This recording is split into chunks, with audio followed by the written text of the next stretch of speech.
morning, everyone. Welcome to Tote TV. I am Mary Beth. I am Helen. We are the creative hands and minds behind Tote Hollow. And welcome. We are here to talk about, well, we're going to give you some updates on our crafts, on our knitting. Things that we're working on, knitting. And usually when we get comments, like we got some comments from our last podcast, we try and answer them in the comment section, or at least give it a like. But this time there were some really good comments that we thought furthered the conversation. Right. So rather than doing it in the comment section, we wanted to just have a continuation on the podcast. So I have to say our sweaters go very well together. They do. My yellow pulls out the yellow and yours. Yes. I wore this because I'm not sure I ever did hey, I finished this on the podcast. We did because I remember talking about the collar. But was it on Patreon that we did it? I don't remember. I remember doing it on Patreon. Anyway, it all blurs together. I am wearing the Traveler hoodie, minus the hoodie, by Andrea Marsy. I chose not to add the hood. I did it in the Squirrel by Tote Hollow. It's RDK yarn. I love this sweater. This is such a supremely comfortable sweater. Today's a very good day for it because it is. Yet again, it is cold and raining. It is May 29th and it is not getting out of the 60s. Yeah. However, 60s I will take as long as it's not like lower, you know? There have been a couple of Memorial Day weekends where it's been really cold, and this was one of the chillier ones. It was, yeah. It was, I was talking to the lady who was shampooing my hair yesterday, and she went camping in Pennsylvania. I'm like, oh, well, that must have been miserable. She's like, well, it was cold. I'm like, were you in a tent? She's like, no, we were in a trailer. And I'm like, okay, well, at least you were not like sleeping in a tent. Because not only was it cold Memorial Day, it rained for 2 of the days. At least. It did rain a little bit Monday, but Monday was a pretty day. It was a nice day. So it has been rainy past 2 weeks. May has been wet and cold. Yeah. Which is odd. So does this mean we're going to have an absolutely glorious fall? Well, I'm hoping we're just going to have a glorious June. Yes. Like May will now switch to June. And it will all be not really hot. Maybe we just eliminate one of the hot and humid months. Right. That would be nice. That would be nice. However, anyway, we're not here to talk about the weather. My sweater, the DK is so soft. It does not bother me around my neck at all, which sometimes, scratchier wool does. This is our superwash. I mean, it's DK, 100% superwash, yeah. But it's just, so lovely. Squishy. And I do adore the color. Yeah, I really think that may be the next one I do because it just looks so comfortable. It is. It is such a comfortable sweater. I threw it on and I'm like, oh. And that's the kind of feeling it is. It's not like I'm putting on my sweater. You throw it on like a sweatshirt. Yeah. It's just that kind of garment. So the Traveler hoodie by Andrea Marsy, strongly recommend. Okay. I'm wearing my Pearl Strings sweater. Forget who. I'll put down below or here in the screen. Who the designer is. It's a short sleeve sweater. I knit last year, and it's done in hidden entrances. Again, RDK. Very nice sweater. Very nice for a day. Love that color. Slightly warmer than today. Yeah, no, that's such a gorgeous color. Arms are a little chilled. So. All right. But that's what we're wearing. Yeah. Okay. All right, let's do comments. So last time we podcast, we were talking about the difference between crafty and creative. And is there a difference? And is one negative and one positive? That was the whole gist of it. If there's a difference, should there be a difference? Right. And if you want to see our conversation, go see our last podcast.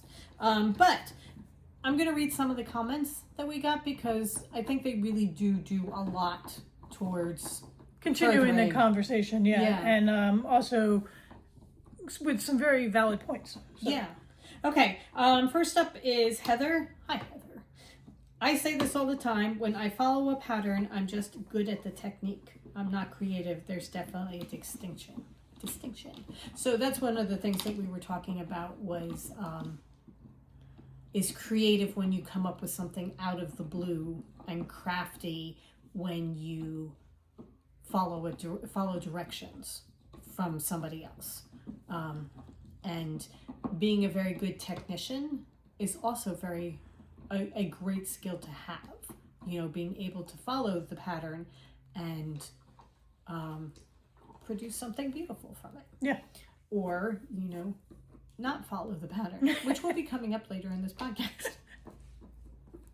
Okay, Barbara says, I have done a fair amount of thinking about the so-called negative words in society. I have determined that words are only as negative as someone else makes them. A word we have been using for our entire life suddenly becomes negative or bad because someone decided to make it negative. And I think that ties into the discussion too, do we take on the negativity that somebody else is meaning by it? I also think that some words were just in some ways that is the case, but then there are other words. I mean, they're the obvious ones. That they're not nice words. Oh yeah, they were. They meant to be derogatory. I was going to say they were created to be derogatory. They may have lost some of the sting over the years based on people expanding the use of the word. Right.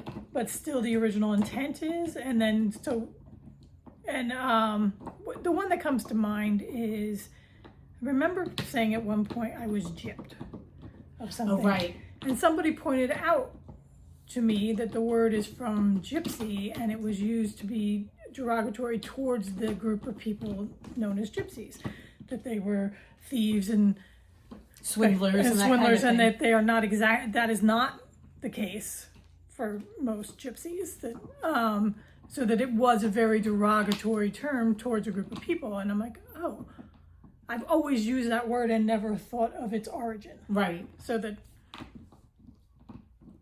like taking crafty and turning that into a negative word versus a word that was originated to be negative. Right. So. Right, because I mean, if somebody says to me, "Oh, that's so crafty," right now, in my stage of life, I'm going to say thank you very much.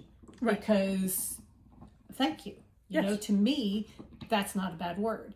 But as we mentioned before, we both have struggled with the term crafty and having somebody use it as degrading your work. Whereas you can allow them to use that word to negate the aspect of your work, or you can say, that's on you. Right. If you want to use the word that way, that's fine. For me, I'm going to take it as thank you very much. Okay.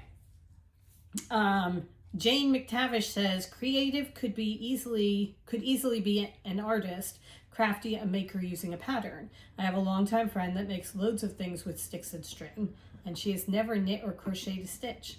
We share a spot at the farmer's market over the years, and she says that you ladies are artists. Well, thank you very much. Yes. But, okay. I kind of want to know what your friend is making using sticks and string. That's not knitting. That's not knitting or crocheting, because now I'm intrigued. Okay, Sheila Lee says, my older brother was described as very creative by our English 1 teacher every time he had to explain why he hadn't bothered to do his homework. And I have to say, for the shy kid he always gave his excuses his best performance, and I thought that was creative and crafty. I love that. Yeah. And that's crafty, using crafty as crafty like a fox, right? As sly and my dad. This is Jill Chase. My dad once took me to an arts and crafts fair. After explaining it to someone, he rolled his eyes and said, "Definitely more crafts and arts in that one." And then looking at me, he said, "Your stuff would do really well here." As an artist himself, notice she used a capital A, he was definitely a snob when it came to the fiber arts. He did oils and watercolors and photography and calligraphy. He only conceded that I was an artist too when I was in my 50s. But I'm glad he came around to it, because just because you're not using typical art materials does not mean... I think, the term artist should be used as a broader term, but it gets pointed towards painters. Right. And and drawers and illustrators and that kind of thing, you use that for an artist, whereas artist is anybody who creates art, and it's a matter of defining the word art. And art can be so encompassing, right? And you cover so many different things. Yeah. So yeah, I'm glad that he came around. Okay. Connie says, I believe that you were talking about the difference between art and craft. I believe that we are all made to be creative, and we express it in many ways, from home decorating, quilting, painting, etc. You both are extremely creative. You probably feel that you have to be using your hands to feel fulfilled. Your yarn dyeing would, to me, be art, and doing cross stitch would be one of your crafts. So she likes the term craftsy.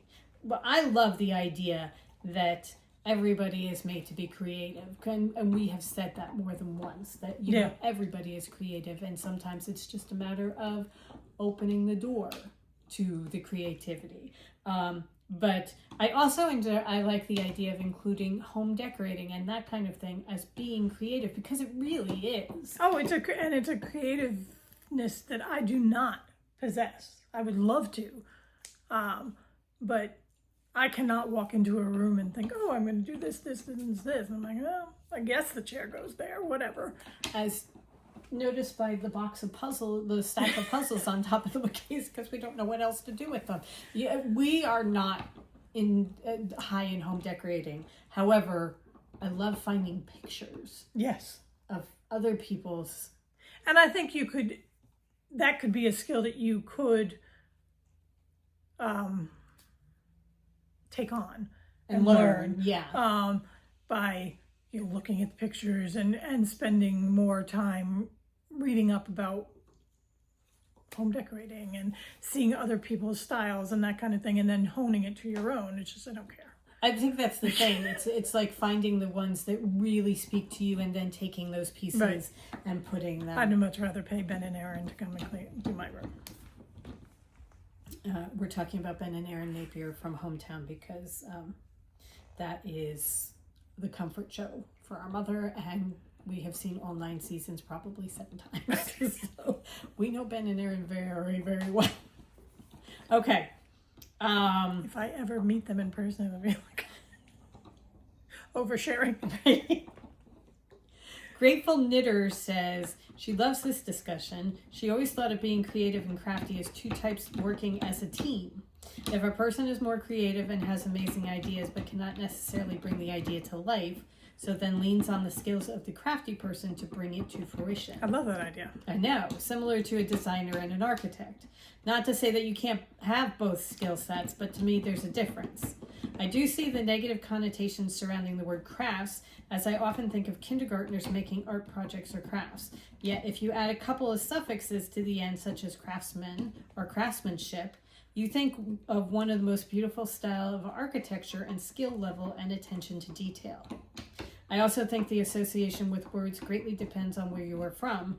For example, my Nana is from the South and calls many of her loved ones toads because it's a term of endearment when someone is beloved, but also mischievous at the same time. Please never change your name. Okay. Thank you. Now I never will, because that I think is wonderful. Right. So thank you so much for sharing that. I do have to say that when I read her comment and adding the suffixes to it, and I'm like, that's very true, craftsman. And now I'm furious. Because why does it have to be that we add man to the end of the word and all of a sudden it becomes legitimized? Because nobody thinks to do craftswoman. No, I know, but why? But it's just like, it's based on my current reading levels, but it's just, not levels, my choices. But it's just like, but it's true. You take crafty and, oh, that's so crafty, and it's usually because a woman has made it. But you do craftsmanship, and all of a sudden it's a work of art. And that just makes me mad. Well, and origins of words, that's all it is. I think that, and part of it is she was talking about the craftsman style. Oh, no. And I know she didn't mean that at all. It was just what came to me.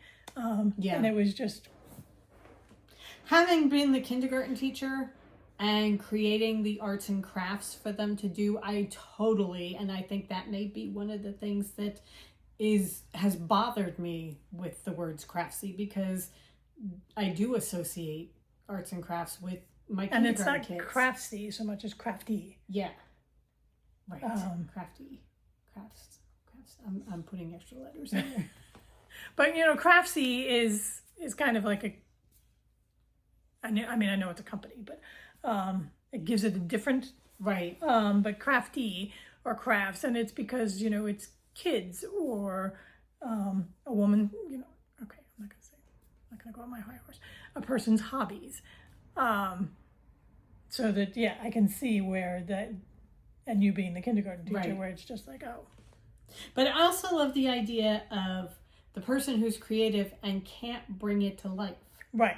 I can do the drawing, but I can't actually bring that into 3D. Or you can, like us, create a story or whatever and an idea, but we can't bring the drawing to life that we want. Like I want, a whimsical toad sitting under a tree as my logo. I cannot take pen to paper and make that. Right. I can come up with the idea in my head, and I have a vision in my head, a very distinct vision, but I cannot take pen to paper and make it. And I got to tell you, when we created our logo, the company that we worked with, we went back and forth with the designer like 8 or 10 times just to get it to the point where it was exactly what we wanted. Yeah. But we could not do that ourselves. Yeah. So yeah. But I'm creative in that I came up with the idea. Right. Okay.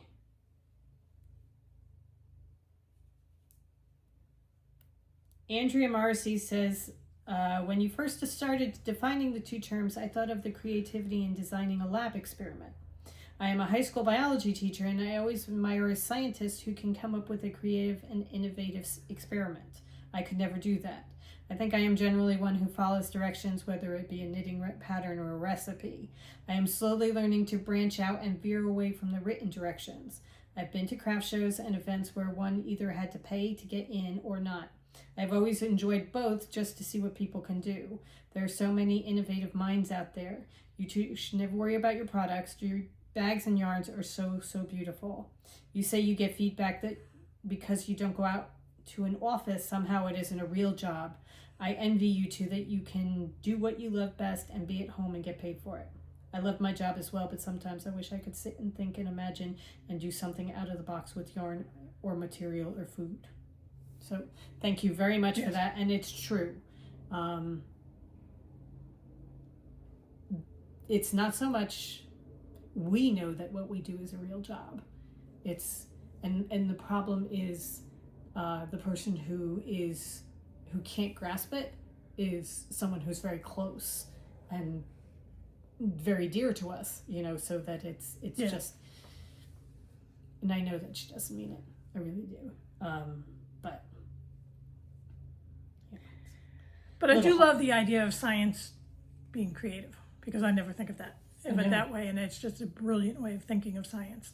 Yes, they are very creative, and some of them are definitely artists as well, because what they do with scientific materials is just amazing. Yes. So, okay, last one. Jess says, from Jess Making It.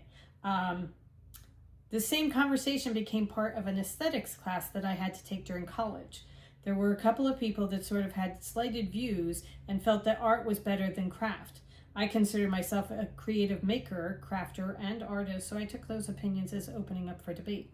Because I will often prefer excellent craftsmanship, someone who excels at their craft, over someone that is producing artwork but has poor execution of that artwork, especially if the idea behind it is redundant. I love both art and craft, so it's not like I prefer craft over art. I just see technically sound, well thought out results to be preferable to something that is an expression of opinion but will likely fall apart or isn't unique. I think that's very interesting. That there are crafts people that produce absolutely gorgeous pieces, and then there are some artists that But again, I think a part of that too is back to, I create the idea, I just can't execute it properly. Right. So, and it's just learning whether or not you can. Right. Right. Okay. She says, in her opinion, she is happy to be called a crafty person. As I am, she is as happy to be called a crafty person as she is to be called an artistic person. So I think that's very good. Yes. That's very good. Creativity comes in many forms. Yeah. Okay. So thank you guys for joining in the comments. That was right. Really, it was a great way I love keeping that conversation going. Yeah. Okay.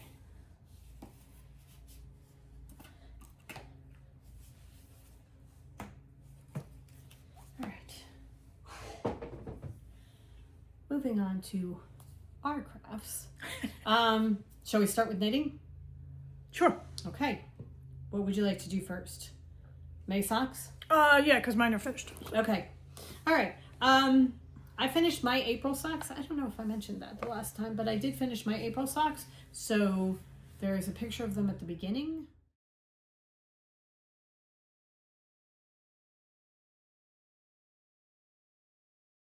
You can see what they look like. And we are now on our May socks. It is May 29th, and Helen is finished and Mary Beth is not. So, well, you're close. I'm getting close, yeah. Okay. So we both use Magnolia Blooms, which was our April Patreon color. And I knit the flourish socks from Helen Stewart. They were the first of this year's Secret Sock Society. So my finished socks. It's a lacy type pattern that she takes down to the toe, but you know me, I like my straight foot. I knit to the pattern because it's a longer leg than I normally do, and for fun, she called for a heel flap and gusset, which I have not done in ages, since like I first started knitting socks. And I did them again because they were in the pattern. I'm like, oh, maybe I'll just do them. And I really like them. I really like knitting it. It wasn't that bad. And I thought, you know, I deviated from the heel flap and gusset just because, for starters, in my brain, I was like, oh, I have to pick up stitches. Yeah. And now it's just like, oh, okay, I'll pick up stitches. I know exactly how to pick them up now. I mean, I'm just much more used to it. I don't think they took me really any longer. Okay. Than like a fish lips kiss or the garter heel. I think it's a sturdier heel, so I may do them again. Did you do her toe or did you do the umbrella toe? Oh no, I did the umbrella toe. Okay. I know it by heart now, so I got my foot length and just did the umbrella toe. That's my preferred toe. So they are done. They are beautiful. They're gorgeous. I didn't mind the pattern that much. I memorized it fairly quickly. It's a 4-row repeat. The biggest thing was in the 1 row, you have to knit 4 together, which is fiddly. But other than that, I love them. They're beautiful. They really are. Okay, I too am doing mine in Magnolia. I am not done mine, but I'm doing mine 2 at a time, and I have turned my heels and I'm going down the foot now. Oh, you're really close. So I kind of like the stripe of the heel, how the heel striped a little. Yeah. That's cool. I did the fish lips kiss heel because since I learned how to do that, I really kind of love that heel. So I've been putting that in most of my heels. Here's my discussion for today. What happens when you are knitting a pattern for an object and you hate knitting it? You want the finished object, but you hate knitting the pattern. As in, I started these as the flourish socks. I did 2 repeats and absolutely hated doing them. You hated that 1 row. Well, yes, because pretty much the rest of it I did the other 3 rows, which is why there's little ridges and stuff going down my sock. Yeah, I really didn't like that pattern. I don't mind lacy patterns in shawls or like the tops of sweaters and things like that. I do not like it in socks. I don't want holes in my socks. I don't want that kind of thing. I want straight, solid socks. So for me, what I did was after 2 repeats, I decided I don't like this. Do I tear it back to the cuff, or do I just keep going and have something different at the top? And I figured, you know what? It's a decoration for the top of the sock. I was behind the 8 ball on these socks anyway because I had to finish April socks before I could really work on these, and I didn't finish those till like April or May 10th or something. So I just decided I'm just going to keep that at the top and keep going down the sock. So I did the other 3 rows that are the same for the rest of the top of the sock, and then I'm doing a flat, just a vanilla foot, because that's what I really like. I don't like anything bumpy or anything like that in my shoe. So that's where I am so far, but I'd love to know your feelings on the matter. Do you keep going even though you really are not enjoying it? Do you stop and just tear it all out and start over again with a different pattern? Do you do as I do and just leave Adapt it as adapt and keep going? Yeah. So what about you? What would you do? I would probably keep going. You would keep going with the pattern because that's the way it's supposed to Right. be. Yeah. I might make it shorter. You know, not go the entire length of the leg. Just say, these socks are going to be a little shorter. Right. But if it were going to be, and socks are one thing. If it were like a sweater, I would pull it back. Probably. And a shawl, I would probably pull it back because Shawl, I would just give it up. or give it up. Yeah. Or frog it completely and start something else. Because it would just be, this is supposed to look a certain way, and now Right. I've changed how, it's not going to be. Because with a shawl, it's because I liked the look of the shawl, and it's Right. like, do I want it enough to knit a pattern I don't like? Or can I get over it and just be like, okay, that's a pretty shawl, I'm never going to have it. Right. Kind of thing. Does it get to the point where every time you look at that shawl, you hate it because you remember knitting it and you're like, Right. you will never use it because it just angers you so much? But usually, it depends, a combination shawl and yarn choices and, Right. pattern and yarn choices. But For socks. for socks, I mean, to begin with, I found this very fiddly. And I thought, oh, do I really want to? And then I got into the rhythm of it. And they knit up very quickly for me. So this one didn't bother me as much. Yeah. But I can see where it would you. Yeah, so for me, it was take the top 2 repeats and then just go from there. And I think you're right. I think socks really do make a difference Right. because they're not on display. They're for you. So, and I want to finish the socks. I really do. It's just not in that pattern. Okay, my socks are in a new bag we've been working on. More on this later. Okay. All right. Oh, shall we show June is coming up? Yes. So we have chosen our yarn for our June socks. I am going to cast on the socks June 1st. I don't have a pattern yet because I'm going to wait and see what Helen Stewart's pattern is for the Secret Socks Society. But I am going to be doing mine in Mid-Century Modern, which is a blue and brown skein that we dyed. This was Patreon for March of this year. And I can't wait to see this knit up because I think this is going to be gorgeous. I really love this color. There's some grays in there too. Yeah. It's blue, brown, and gray. And it's just, look at that. A little purple. I think that's the gray. Okay. The gray coming The through. gray came through a little purple. Yeah. I remember we put a little purple in it. Oh, did we? Yeah. I don't remember that. Yeah, we put a little purple in. Okay, there's purple in there too. So, all right. We put a little purple in the gray. Oh, So okay. I gotcha. Yeah, this is one that we just dyed once for Patreon. It's not one that we've done over and over again. Right. So, but yeah, it's a gorgeous skein of yarn. Okay. Oh, when we say Patreon yarns, we have a Patreon page, and if you join the Seagull level, you get a free skein of yarn every month. And you don't get a free skein of yarn. Well, you give us a certain amount of money, and we send you a skein of yarn. Right. But if you are interested all in that, Helen's got the link down below for our Patreon page. Okay. I am going back to April of last year, our Patreon. We're trying to work through some of our yarn. So this was April Wellies. I adore that color so much. I happened to grab it first, and she wanted to knit a different color today than me this time. So this is that month we dyed 100% superwash, not the sock toad.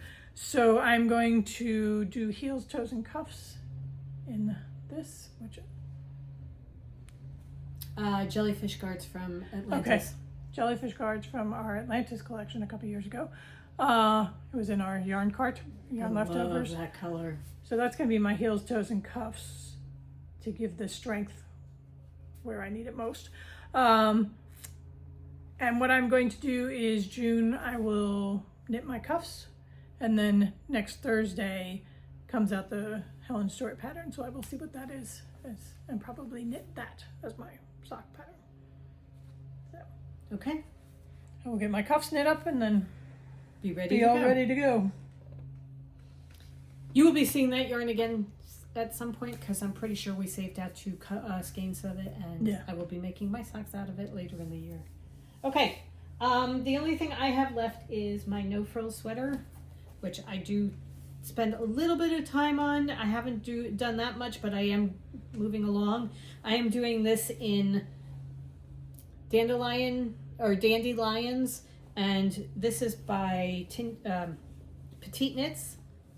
The pattern is the no frill sweater by Petite Knits, and you hold fingering weight and mohair double, and this is where I am.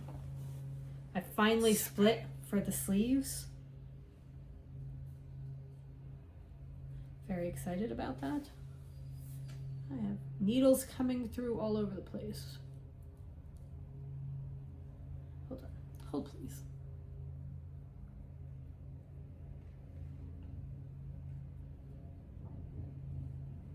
I do not know what I did there. Jammed it in. Okay. That's the front. Yep, that's the back. Okay. There you go. That's what it looks like so far. It's so pretty. As you can see, I just joined it for the sleeves, so I have a lot to do. I love working on this. It is mesmerizing almost, because there's so many stitches and you don't have to slide them down the needle and then move the next batch around the curve, doing 2 at a time on magic loop. Total potato chip knitting. Oh my god, it's just so and easy. It's straight stockinette, so I mean there's nothing. Once you get through your increases, then it's so soft. Oh god, so soft, like a cloud. Yeah. Oh, it's so gorgeous. And this color, the Dandelions, it's just so pretty. I love this color. So I'm very excited about working on this. However, I have been giving time to socks to try and keep up with that.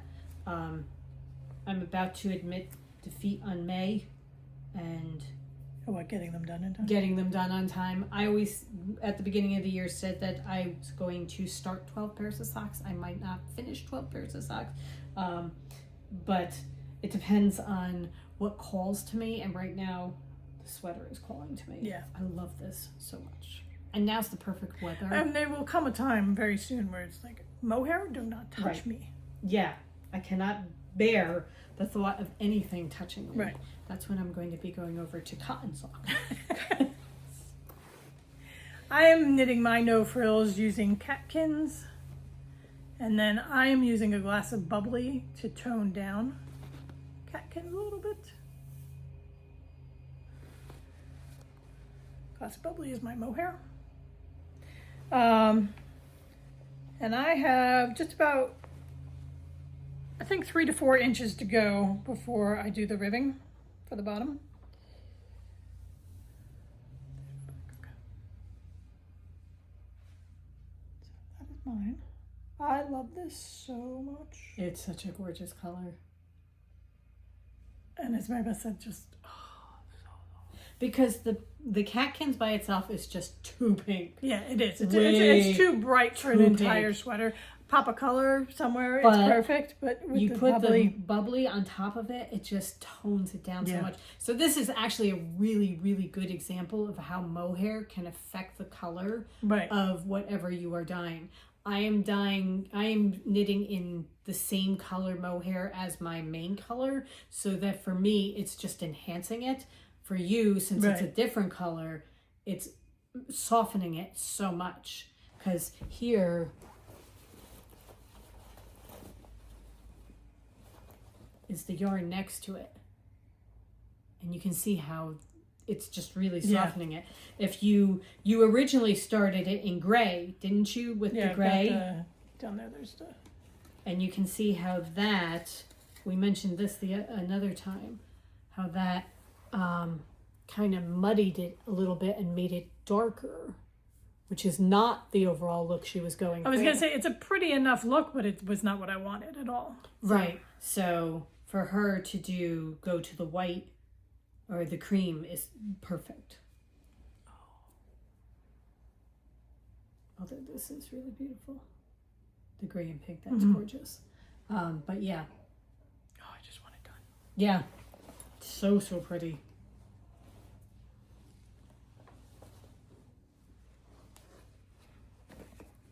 So this should get some time now that I've done my socks.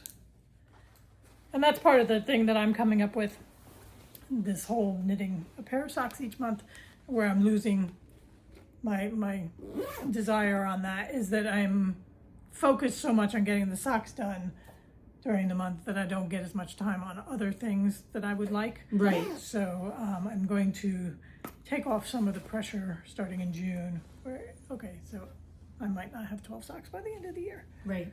I'm finding it absolutely amazing that we have 5 pairs of socks. Well, by the end I'm of the taking year. that as a win. So, and I'm starting my 6th pair.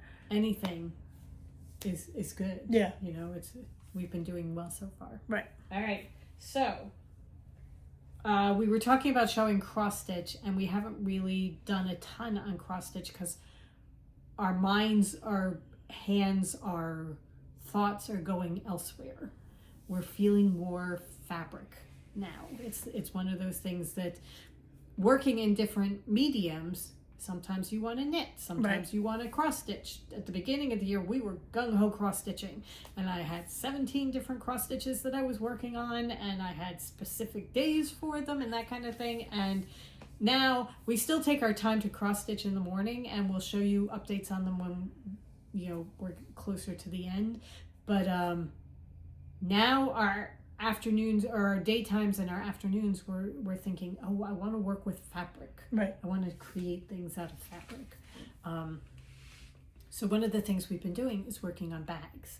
We've been trying new bag styles and seeing what really works for us. So one of the ones that I started, And some of them are bags that we're just doing for ourselves. You know, Right. It's like, okay, I want this bag. I'm going to make it. And others are, I want this bag, and hey, can I make this as a bag that could be sold? right. Kind of thing. So one of the first ones I did as, we had this pattern and I wanted to try it. We were playing around in the sewing room and I thought, I need a pattern. I'm going to try something new. I haven't done this yet. So this is the Fair and Square bag by Rosie Taylor. And it's got a pocket on the front, then a zippered pocket also. And inside it opens up. Oh, this is my back. I did this out of Having a Ball fabrics from Anita Duran. And is this soft and stable or batting? This Batting. is This is not soft and stable. batting. Yeah. Yes. Inside, it's got a straight across pocket and then a big deep pocket that you can put all sorts of things in. This is one that I am perfecting because it has binding on the inside that goes around corners and curves and all sorts of fun things like that I am not proficient in. So it's something that I'm continuing to work on. This one I did, as I said, using the Anita Duran fabric. And you did this straight according to pattern. Following the pattern, right. So then I tried another one. This one I didn't use batting. This one I used interfacing. I did not do the zipper pocket on the front. I originally thought of this as a cross stitch pattern for cross stitches, because for people who use Q-snaps or hoops, this is a great bag. It's a nice big open bag that you can put your project in. And I thought the vinyl on the front would be a great thing to have, like you could put something in it that would tell you what the pattern was. But A, I hate working with vinyl, and B, I didn't think I was going to use it. So I just took out that part and just have a slip pocket here that your pattern can go in. And if your pattern is there, you'll know what it is. I did this using leftovers from the Tudor birds that we did. And then some bright colorful. I love your color choices. And then inside, again, with the wide pocket, which you really can't see. Okay, so it's got a nice wide pocket.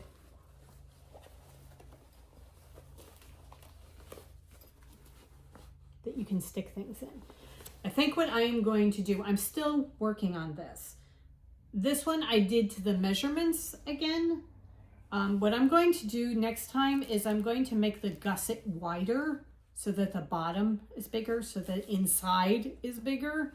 I'm also going to include the pocket, but I'm going to sew down it and divide it so it's not just one big loose pocket that flaps, that you can put your phone in it if you want. Because you've got this for your pattern, you've got a pocket on the outside for your pattern, so that you can put like your phone in one side and other things on the other side. And I'm working on doing a pouch to go with it that your flosses can go in and your scissors can go in. Or your notions. Yeah, so that whatever you need for cross stitching, you're going to need a threader, you're going to need a place to put some needles, you're going to need some place for your scissors, so that you can take this, your whole project with you and go in one bag. So I'm working on a pouch to go inside it that will have spots for those things. And then if you want, you can put your floss in the pocket or put it inside the pouch, and then have a spot for your fabric, your work, your actual cross stitch, and a hoop or whatever you choose to use. So this is still a work in progress as I'm getting it to the point where I want it to be. Also, I thought this might be a neat thing for reader's journal type of thing that you have. You can put your book in here or your Kindle on the inside and have a spot for a journal, and in the pouch you can have pens and erasers and stickers and that kind of thing. So it could be multifunctional, but again, Also great for knitting. Yeah, if you make the gusset I a little need to wider. make the gusset wider, I think, for it to be good for knitting, because right now a cake of yarn is not going to fit in here comfortably. You're not going to have the flat bottom with a cake of yarn or a ball of yarn in here. It's not wide enough, so I've got to widen the gusset to make it good for a knitting bag. But I love the way it looks. I am enjoying putting it together, and I'm pretty sure the binding went together better this time. Mainly because on the first one she tells you to hand stitch the binding. I tried it and that just is not for me. So with this one, I machine stitched it, and I think it came out a lot better from my way of doing things. So it's an enjoyable bag to work on. It's not one of those where you're like, oh God, I have to make a bag. No, this one I actually enjoy. Right. Doing. So yeah. Like anything, I mean, it's not the straight stockinette. You're throwing in some Yes. extra pieces to keep you interested. Right. So it's fun to make, and I love this bag so much. Okay, the bag that I'm working on is slightly bigger. It's the Maker's Tote. The pattern is by Noodlehead. Mary Beth made one last year? I don't know. Mary Beth made one a while ago. And I have wanted to make one for myself because I've always loved the look of this bag. We've had this pattern for years. Yeah. So I wanted to make one for myself. And this is my Maker's Tote. So it has a zipper pocket here. The other side has a snap pocket. And then inside you have a sectioned pocket, and then you have one that is more of a gusseted pocket so that it comes out a little bit. I used some Dear Stella fabric that we have been hoarding for several years. It's called the Beekeeper. I have pets, therefore there's fur. So I used, everything I used is from that line, the Beekeeper line from Dear Stella. Okay, I love that fabric right this there. fabric here. Oh my God. It's a lilac. It's not, I don't think the color's coming through on the camera, but it's like a soft gray lilac with the bees and the flowers. Oh, it's so gorgeous. So this was a fun bag to make. It's very involved, but lots of different pieces. And you have to, as Mary Beth said, the binding around a curve, which can be challenging. It can be very challenging. Coming around here is where the challenge really is. But I really loved it. And I love the bag. And it holds all of my current cross-stitch whips. That's what I've got in here right now. And you know how many cross-stitch patterns I have, projects I have. So there are a lot in there. There are a lot in here. The color combination on this fabric line is so gorgeous. Right. It's soft, but oh my God, I love it so much. And it also has a dark part to it too, because you've got the dark blue honeycombs. But I just, oh my God, I love this fabric line. I gorge it. I adore it. I adore it. It's gorgeous. And the bag, you also do, well, I'll show you on the next one because I did another one that hasn't got stuff in it. So this is the large size. Right. Okay, now I'm going to hold this and you can show the small size. Or the other large size that I did. Oh, you did another large. Well, I was going to say, did you do a small? No, I didn't. I thought you were doing the small. No, I wasn't. Then we moved on. That is not a very, I'm like, look at the difference between the large and the small. Okay, that makes so much more sense. All right, go ahead. So this is the second one I did. My binding got a little bit better, coming around the gusset. This is just a fiddly part of it, and that was a flower bud. That was not. Oh, okay. So zipper pocket.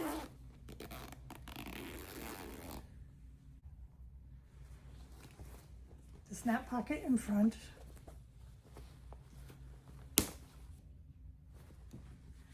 And then it has a separating zipper as its closure.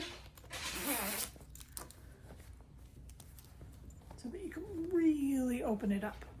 So these are the gusseted pockets, and then those pockets. So this is such a fantastic bag. This could be an overnight bag, like a weekend bag Right. type of thing that you throw all your things in. It could be a bag for throwing all your whips or whatever projects. You know, I'm going away for vacation. I Right. need these projects plus these books and a Kindle and that kind of thing, and everything goes in there. and it could be a diaper bag. Oh, that's very good thought, because I don't think, you know, right. But I mean, it's big enough. It has shorter Practical. handles, so That's the it's a carry bag. It's not a over the shoulder bag. right. But So this one you added the ribbon. this one I added the ribbon because there's a lot of stitching that goes on here that shows through when you're putting the zipper in, and it really blended into the lighter fabric, but it was really showing up on this fabric. So I thought, oh, you know what I have a lot of that I never use? Ribbon. So I put this is a tulip pink ribbon that I put on, but it's perfect for the Red Riding Hood bag because it's all woodland. There's tree stumps and skunks, and Not to mention the colors match perfectly. Right. So so there's that too.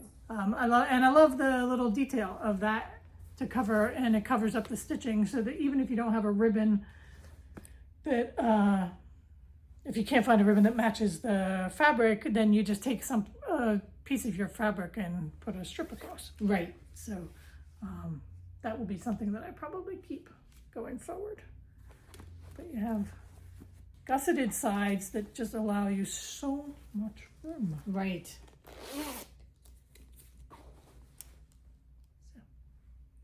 So this fabric line is Red Riding Hood from Riley Blake. It came out a couple of years ago. And you are going to be seeing a lot of it in the very near future. If you were looking for it for yourselves, it's to Grandmother's House is the actual name of the fabric okay. line. Okay, to Grandmother's House. Well, that fits in beautifully. Because this pouch that I was showing my socks in, this is a plover pouch by Noodlehead also. And this comes in 3 different sizes. This is the small size. This bag is what we are working on right now. We are making bags for the store. They will be coming soon. But they are all going to be in the Red Riding Hood to Grandmother's House fabric line. And there's also going to be yarn to go with this. It matches the bags. And one of the yarns is called To Grandmother's House. But it will all match the bags. So think pinks, greens, reds, browns. We're going to have a whole bunch of bags coming soon to the shop. Some are going to be cross-stitch bags. So the cross-stitch bags are going to be this style, which is a portfolio cross-stitch bag with one side with a pocket and another side with a zipper pocket. We are not using vinyl. We are going to be using mesh. Did we mention how much we hate working with vinyl? Anyway, there are going to be a whole bunch of these in different fabrics from the To Grandmother's House. And then our knitting project bags are going to be this, only in 3 different sizes. So this is the small, then there's a medium and a large. This is perfect for a pair of socks. The medium is perfect for like a 2-skein, 3-skein shawl. And the large is going to be great for a sweater. Right. But they're all going to be in this type of shape. So look for those coming very soon. We are making the bags right now. That is where our minds really are. Right. We're really into bag making right now. This is So very good for you we're guys. going to take advantage of it, right? Right. Ride the wave. So we're going to have those. Once the bags are done, then we're going to release the bags and the yarn together as a combination. And everything will be available for you. Right. So that will be coming very, very soon because I think there are 7 different combinations that we did. And I think we're done 4. We're working on 3 and 4 4 and 4 now. 4 and 5, 3 and 4, 3 and 4. And then there are a couple more after that. But once they're all done, we will share them with you guys. Right. All right. I think that... Oh, do we want to mention very quickly books? Sure. Okay. I finished The Lion Women of Tehran by, I believe it's Marjam Kamali. I said to Helen, this book immediately 5 stars. Absolutely. It just... Somebody recommended it to me. Amanda, sister number 3, has been telling us that we should read it for a while because it came out in 2024, I think. But she read As Long as the Lemon Trees Grow and The Lion Women of Tehran together, and she just sent us both of them and said we should read both of them. It's wonderful. It is. It's about 2 girls who are growing up in Iran in the 50s and taking them through the present day, and it just is, it's a different culture, it's a different life than I am used to, so I had to get into that. But these girls just mean so much to me. Having read this book, it's amazing. It's absolutely amazing. So I recommend that very, very highly. Following that. Yeah, I've been blah, except for I'm reading Mrs. Nash's Ashes right now, which I love. It's a light road trip rom-com. And it's just, I really, really, really enjoying it. Yeah, I had read that one before, and I did like that one very much. My other ones I've read this month have been 3 stars at most. Yeah. I finished a couple. May has been a good month reading for me, just because I finished the Brandon Sandersons, which were tomes, so that I have gotten so many more in. I've had a couple of 4s. I did just finish Iona Iverson's Rules for Commuting by Claire Pooley, and again, 5 stars. I love these characters so much. I wrote in my journal that Claire Pooley is now a must-read author. Anytime she puts out something, I will read it because I just really, really loved it. I did finish Friends of Dorothy by Sandy Toksvig, and I gave it 4.5, I think. That was another one. Really great characters. Loved Dorothy. Absolutely adored her. So, good stuff. I've had some that were kind of meh, and some that were really, really good. Okay. Yeah, so it's been a mixture, but I'm really loving my reading time. Yes. My stitching and reading. I listen to my book and stitch in the morning, and it's just a lovely way to start the day. It really is. So yeah. Okay. All right. So there. 4 different books that we're strongly recommending. We hope you guys have a wonderful rest of the day. Go forth and create. And we will see you in a couple of weeks when who knows what we'll be talking about. We don't know. Right. It will depend on what comes to us. I was going to say, it'll depend on the day. Right. Have a great day, everybody. Bye-bye.